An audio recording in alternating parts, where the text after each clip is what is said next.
دكتورة جنرال جوني، جنرال صقر، سيدات والسادة أيها الحضور الكرام، إنه مؤتمر ثقافي دولي إنساني مميز. هذا مش صف حكي أو اللي أنا كاتبهم وأنا برصد منيح، لو بين لي غير هيك ما كنت قريته.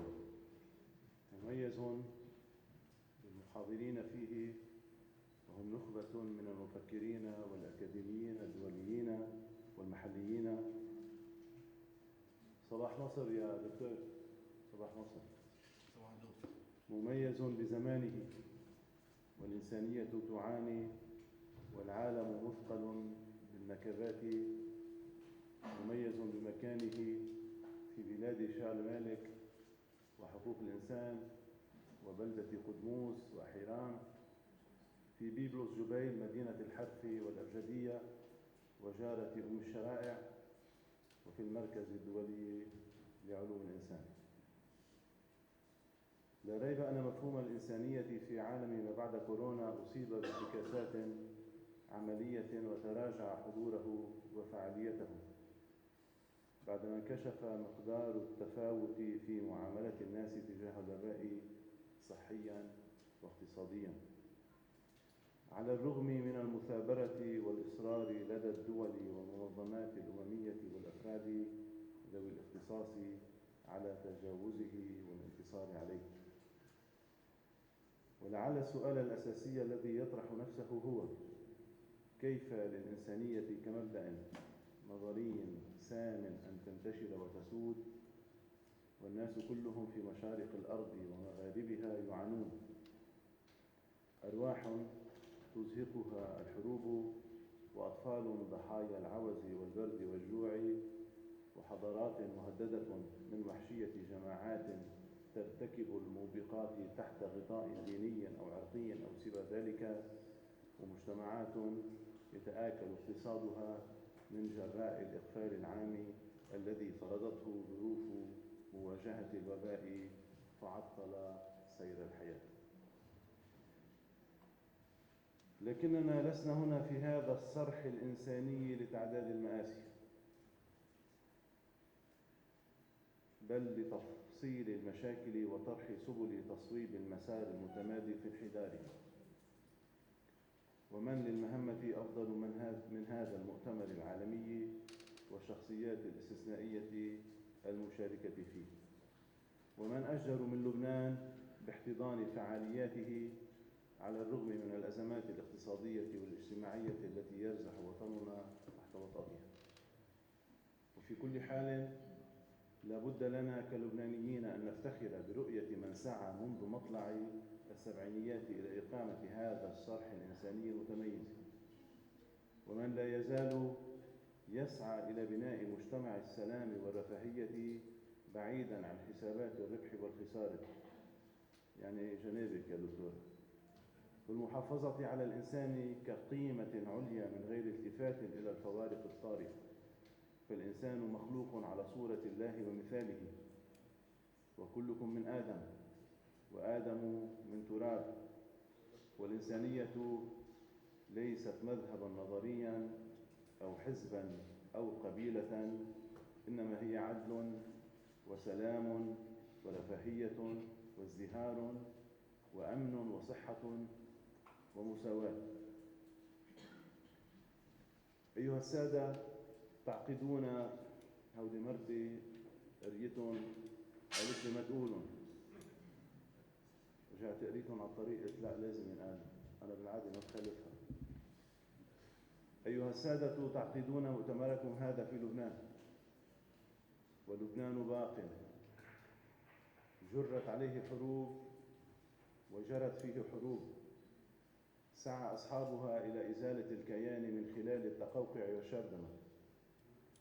ولبنان يواجه اليوم حرباً بأدوات أخرى يحاول بعضهم عبرها تحقيق الأمر عينه من خلال إثارة الغرائز الطائفية وتطييف الكوارث الوطنية وظلم الناس عبر ملاحقة الأبرياء والاستمرار في توقيفهم وتجنيب المرتكبين الفعليين الملاحقة وخرق الدستور والأحكام القانونية المرعية الإجرائي ومفترضات الحيادية.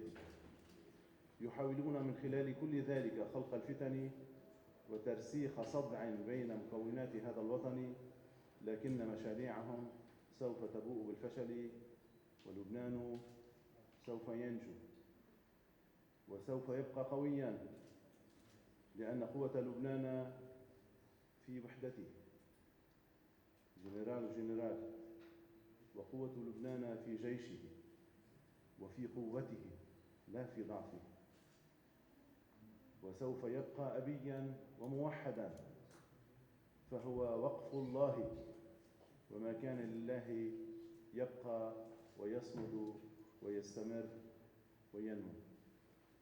وفي الختام، إن وزارة الثقافة لن تألو جهداً في مد يد العون لهذا المؤتمر ومتابعة توصياته ومقرراته الهادفة إلى إعلاء المبادئ الإنسانية، وخصوصاً في الظروف الصعبة والاستثنائية، بل في كل ظروف الحياة، مصداقاً لقوله تعالى: هل أتى على الإنسان حين من الدهر لم يكن فيه شيئاً مذكورا. والسلام.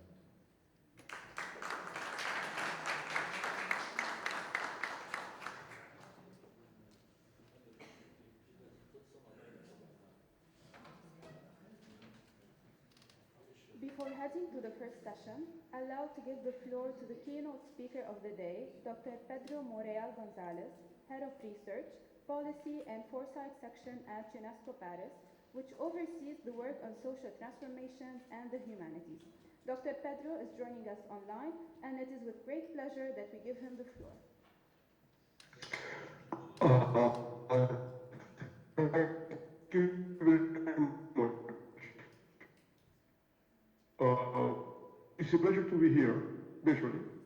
And I thank the organizers for the opportunity to represent Ms. Gabriela Ramos, Assistant Director General of UNESCO for the Social and Human Sciences. A keynote speech is an opportunity to provoke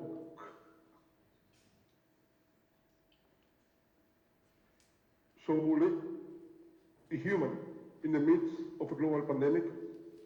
How different will be human beings in a post-pandemic world, and have the humanities already produced a relevant body of knowledge on the type of human experience that we have recently lived.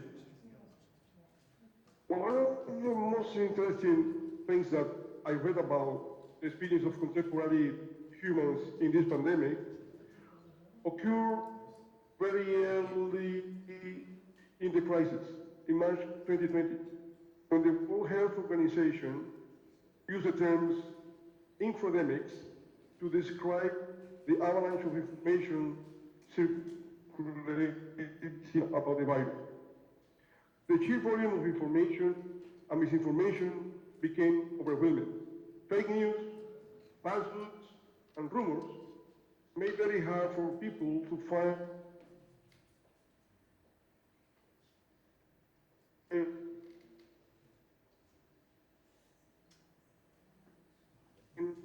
and governments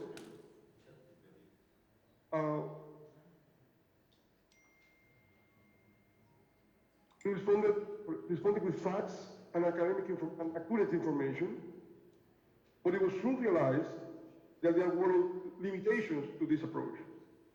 We knew that already, but the pandemic made crystal clear that the tactic of simply throwing facts at misinformation can be ineffective.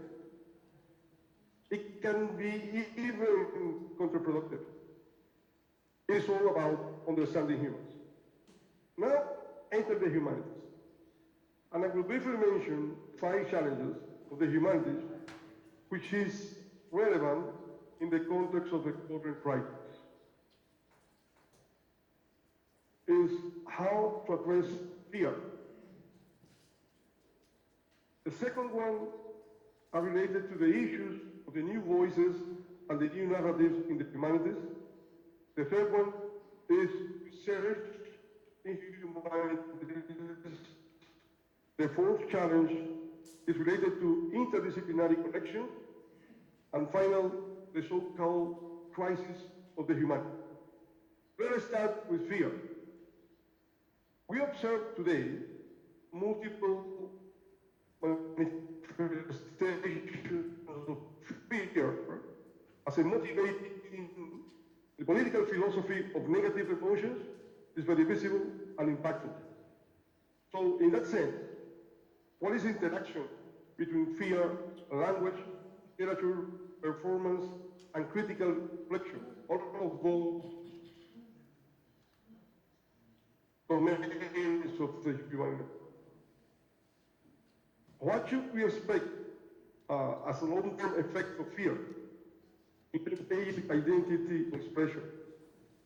And finally, what the humanities can do about this. The second challenge relates to the new voices and the new narrative in the context of the humanities. And the first question would be, has the pandemic modified the lens through which we make sense of the world? And beyond politics and the politics of fear, has the pandemic opened up our lives to the reality of all? Has been the crisis a time for learning and for solution? A time to learn what? A time to solve what? The third challenge goes to the area of research in humanities. And it is interesting to observe certain asymmetries of the pandemic in relation to the humanities.